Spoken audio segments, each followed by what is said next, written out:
Hello, my name is Miss Manali Chavan. I'm from Department of Foundation Courses, Dr. VMN College of Home Science, and I teach Introduction to Women's Issues.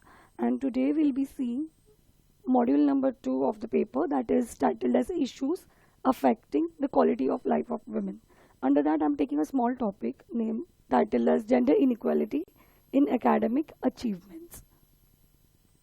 So, what are the objectives of this topic is first is why education is significant for both genders. Next, why there is gender inequality in academics and how to resolve this issue. So, there are certain facts like if these are the outcomes or results. So, education is crucial or rather significant for all women. Education empowers women to voice out their opinions and stand out for their rights. To educate more girls means to encourage young girls to pursue higher studies and also secure the career. Education of girls is prerequisite for social justice, equity, peace and economic growth of an individual, and furthermore it also contributes to the overall nation. Moreover, the right to vote is meaningless if women cannot inform themselves on political issues. Just reading any article regarding a political issue in a newspaper or maybe watching a news is not sufficient. If they can voice out their opinion or stand for their rights will also make a significant difference.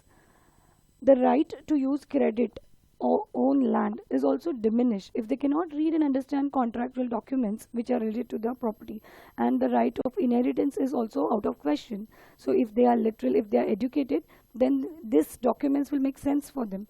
These are certain examples. Now education for women is not only a goal but it is a means to empower women to exercise their rights and responsibilities. There are certain imperatives which are launched by Government of India. So fundamental rights, social and economic progress. Third one is intergenerational benefits, and fourth is social justice. So we'll see one by one. The first one is the fundamental rights. The 86th Constitutional Amendment Act of 2002 makes elementary education a fundamental right of every child, whether it's a girl or a boy child. 86th Constitutional Amendment Act, which was launched in 2002 year, makes elementary education a compulsory thing. Next is social economic progress, because education brings benefits to the society at large, at whole. So educated women are more likely to work in the wage economy, contribute to the country's economy, earn higher wages and make better entrepreneurs in today's world. Intergenerational benefits. An educated mother is more likely to send her own children, encourage them to send them to school, higher studies, so that the benefits are reinforced across the generations. And last one is social justice. Ensuring better schooling opportunities for girls is the right step towards ensuring social and gender justice. And then it is something called a gender inequality, gender equality. There are certain initiatives taken by government. Girls' education is also a must for an equitable society. Education is a need of a democratic country like India and many more. And where, like in India, for example, half of the population has been longing for this fundamental right since its independence. That is why such initiatives are important. And there are certain schemes which are again given by Government of India. First one is Sarva Shiksha Abhiyan, education for all. Next is Sukanya Samriddhi Yojana, which is with Postal India. So parents can open an account for girl child, and till the child is minor, they can operate, and later a girl child can operate it after she attains the age of 18. Next is RUSA, that stands for Rashtriya Uchchatar Shiksha Abhiyan.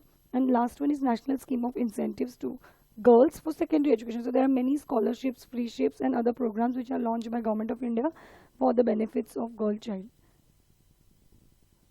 But there are certain deterrents which are known as obstacles or barriers.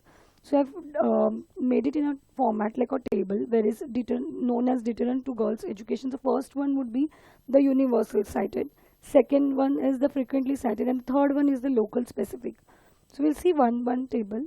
First one is the universal cited. Suppose now a girl child is, or maybe she is eldest daughter in the family, so she will be more involved or engaged in sibling care to take care of the younger siblings when parents go out for work.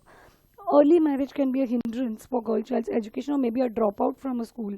Household work responsibilities, maybe parental illiteracy, where parents are not enough motivated or encourage themselves, or maybe not push the kids to go for school.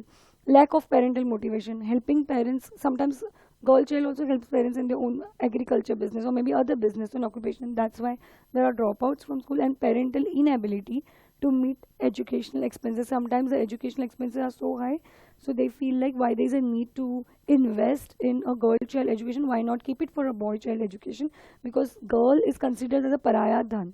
So if she gets married and goes to a husband's house, then definitely they feel it that she's a burden.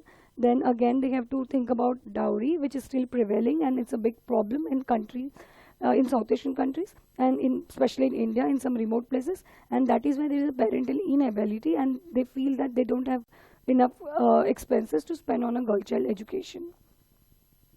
The frequently cited, these are very common again, unsuitable school timings. Sometimes schools are located in a different location at outskirts, so the distance could be a hindrance, maybe school timings, and sometimes teachers' negative attitude in class, teachers' irregular attendance, punctuality, lack of relevance to the curriculum, or maybe not having updated knowledge, lack of infrastructure, non-availability of female teachers in schools or institutions, and non-availability of segregated schools for girls. We have seen many co-ed schools, but girls schools or girls college are very limited again, and that could be frequently cited reasons. And the last one is the local specific reasons. This could again vary from region to region. So distance to school and social insecurity is again a big question here. Household and family responsibilities, where normally a girl child is expected from a family to contribute to those domestic responsibilities. Parental disinterest in curriculum, where parents are not interested, neither oriented or not aware about the school curriculum or educational syllabus. Seasonal migration and engagement in agriculture activities. Suppose when some parents have to migrate from one city to other city, that this could be also a local specific hindrance. Lack of support services at home, where they don't encourage girl child to continue their education. And the last one is migration caused by seasonal vagaries. Suppose they have to relocate from a country, this could be the local specific region. Again, it keeps varying from country to country. So these are overall obstacles. There are certain approaches which are suggested by government. So suppose now if there are more girls schools which would be opened in rural areas and even in urban areas, in tier 1 tier 2 cities, because parents in both, like survey was conducted where we just observed that parents in both rural and urban areas have been found inclined to sending their girl child to school. So this should be a must. Then teachers, management, certain authorities, administrators and curriculum development planners, academic heads should also ensure that girl child friendly classrooms should be built in. Textbooks, like there was an example where Balbharti textbooks always had a gender disparity, where women is shown working in a, maybe involved in a domestic work, or men would be seen working on a laptop or computers. Now the entire scenario has been changed. You can see couples or a husband and wife are being portrayed in a pictorial image in Balbharti textbooks. They are sharing equal responsibilities at home. Similarly, young minds are being trained in such a way to see that there is no gender disparity, that this could be done right from the beginning when in the early childhood education. So the textbooks are designed in such a way which encourages the gender equality and not gender inequality. And other teaching learning materials could be some teaching tools or aids which are again education friendly. Awareness campaigns should be launched regarding government policies, incentive schemes, free shapes for all girls' education.